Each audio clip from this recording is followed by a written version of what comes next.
শুধু আপনি ট্যাক্স কি ঢাকা চিটাগাং বড় শহরে করবেন, অনেক ইস্যু আছে, সেখানে ডিসিশন অনেক এখতিয়ার আছে।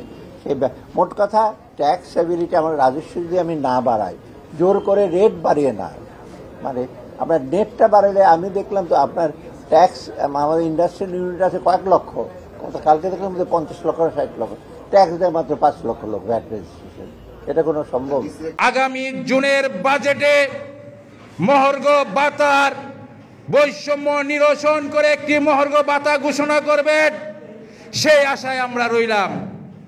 আর অন্যথায় যদি এই ধরনের চিন্তা ভাবনা না করেন, আমি মোহাম্মদ সেলিম মিয়া বলছি, ঢাকা বিশ্ববিদ্যালয় চতুর্থ শ্রেণী কর্মচারী ইউনিয়নের পক্ষ থেকে বলছি, বৈষম্য নিরসন করে মহার্ঘ ভাতার ব্যবস্থা করা যদি না হয়, আমি সেলিম রাজপথে থাকবো, জেল খাটতে হয় জেল খাটবো, মৃত্যুবরণ করতে হলে মৃত্যুবরণ করব।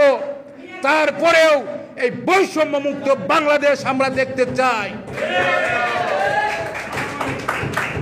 গরিব মেহনতি মানুষের শ্রমের বিনিময়ে বাংলাদেশ, এই বাংলাদেশ কারো বাপের নয়, কারো বাপ দাদার বাংলাদেশ নয়।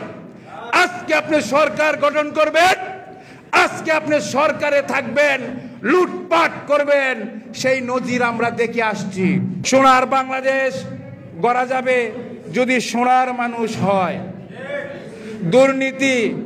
দুর্নীতি যদি একটি চেয়ার যদি দুর্নীতি না করে এই বাংলাদেশে দুর্নীতি নামের কোনো শব্দ থাকবে না।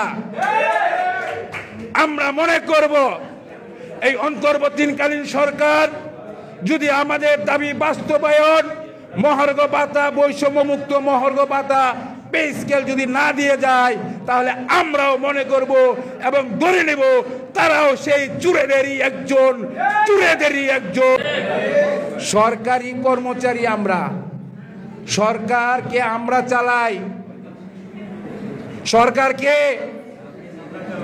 সরকার আমরা যদি প্রত্যেকটা সরকারি প্রতিষ্ঠান, স্বায়ত্তশাসিত প্রতিষ্ঠান বন্ধ করে দেই, তাহলে কি সরকার চলতে পারবে? আর আমাদের দাবি, আমি এখানে দাঁড়িয়ে বলছি, 100%-এরও বেশি যৌক্তিক দাবি।